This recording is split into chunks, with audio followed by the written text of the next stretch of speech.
De Don Colomba Marion, le Christ, vie de l'âme, suite, chapitre 6, sixième entretien.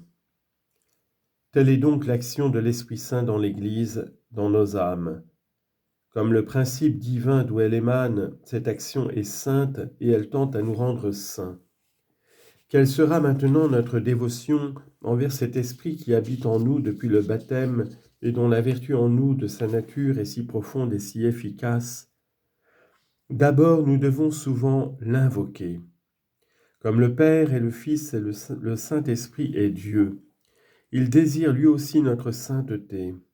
Il entre d'ailleurs dans le plan divin que nous nous adressions au Saint-Esprit aussi bien que nous nous adressons au Père et au Fils, à qui il est égal en puissance et en bonté.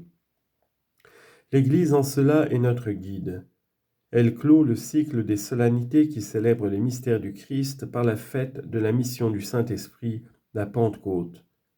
Elle a d'admirables prières, des aspirations pleines d'ardeur, telles le Veni Sancte Spiritus, pour demander la grâce à l'Esprit Saint. Nous devons souvent recourir à lui. Ô amour infini qui procédait du Père et du Fils, donnez-moi l'esprit d'adoption. Enseignez-moi à agir toujours en véritable enfant de Dieu. Demeurez en moi, faites que je demeure en vous, pour aimer comme vous aimez. Je ne suis rien sans vous. Sine tuo numine nihil est in nomine. Je ne vaux rien, mais tenez-moi uni à vous, remplissez-moi de votre amour, afin que je reste uni à vous, afin que je reste uni par vous au Père et au Fils. Demandons-lui souvent une participation toujours plus grande à ses dons, au Sacrum Septenarium, au Saint septénaire des 7 dons du Saint-Esprit. Nous devons aussi le remercier et lui rendre d'humbles actions de grâce. Si le Christ Jésus nous a tout mérité, c'est par son Esprit. On lit en note. Quand nous disons que le Christ nous régit par son Esprit, nous ne disons pas que le Saint-Esprit est un instrument. Il est Dieu, cause de la grâce. Mais nous indiquons par là que l'Esprit Saint est principe pour nous de grâce, procédant lui-même d'un principe du Père et du Fils.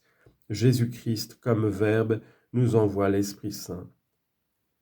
Fin de note. Qu'il nous guide et nous dirige, c'est de la magnifique libéralité de son esprit que nous tenons ces grâces abondantes qui nous rendent peu à peu semblables à Jésus. Comment ne pas témoigner souvent notre reconnaissance à cet hôte dont la présence en nous toute d'amour efficace nous comble de si riches bienfaits. C'est là le premier hommage que nous devons rendre à cet esprit qui est Dieu avec le Père et le Fils. Croire d'une foi pratique qui nous fait recourir à lui, croire à sa divinité, à sa puissance, à sa bonté. Ensuite, veillons à ne pas contrarier son action en nous. Spiritum nolite extingere. N'éteignez pas l'esprit, dit saint Paul. 1 Thessaloniciens 5, 19. Et encore, nolite contristare spiritum. Prenez garde de contrister l'Esprit Saint. Éphésiens 4, 30. Je vous l'ai dit, l'action de l'Esprit dans l'âme est délicate, parce que c'est une action d'achèvement, de perfectionnement. Ce sont des touches d'une infinie délicatesse.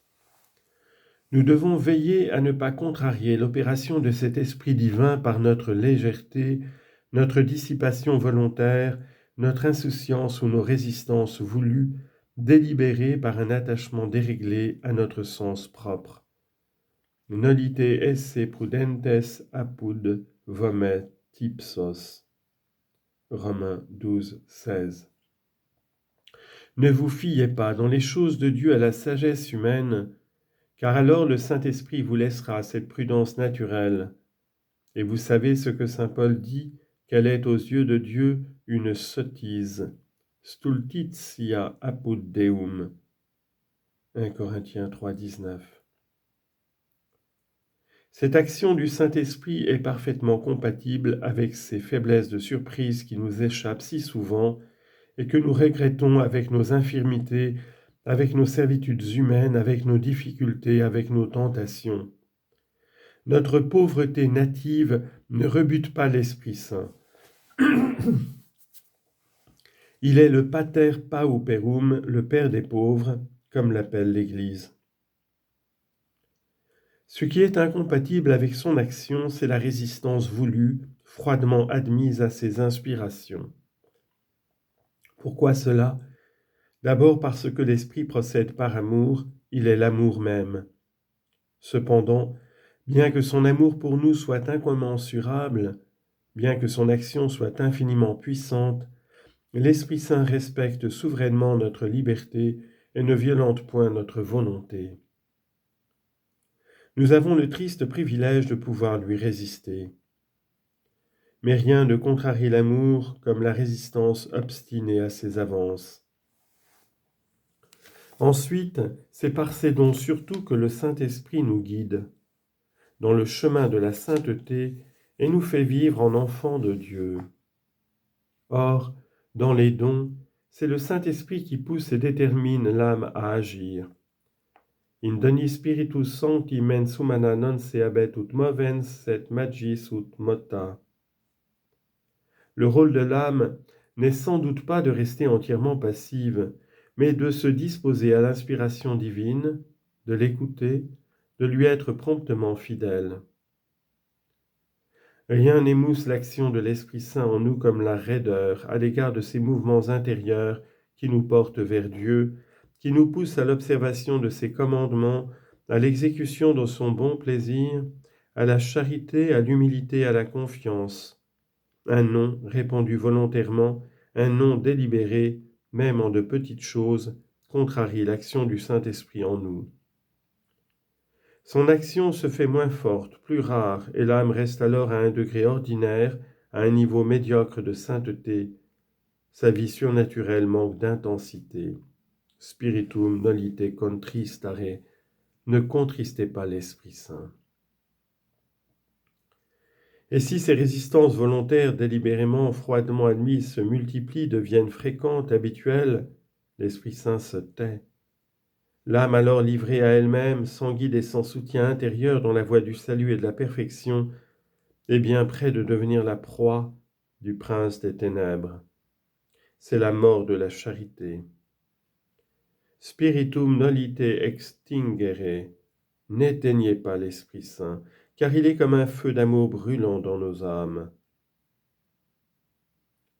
Demeurons donc plutôt dans la mesure de notre faiblesse, mais avec générosité, fidèles à l'esprit de vérité qui est aussi l'esprit de sanctification. Soyons des âmes promptement mobiles sous la touche de cet esprit. Si nous nous laissons guider par lui, il fera épanouir pleinement en nous cette grâce divine de l'adoption surnaturelle que le Père a voulu pour nous et que le Fils nous a méritée. Quelle joie profonde et aussi quelle liberté intérieure goûte une âme qui s'est livrée ainsi à l'action de l'Esprit Saint. Ce divin Esprit nous fera porter des fruits de sainteté, agréables à Dieu, artiste divin. Digitus paterne dextere, le doigt de la droite du Père. Aux touches infiniment délicates, il achèvera en nous l'œuvre de Jésus, ou plutôt, il formera Jésus en nous comme il a formé l'humanité sainte de Jésus, afin que par son opération nous reproduisions en nous, pour la gloire du Père éternel, les traits de cette filiation divine que nous avons dans le Christ Jésus.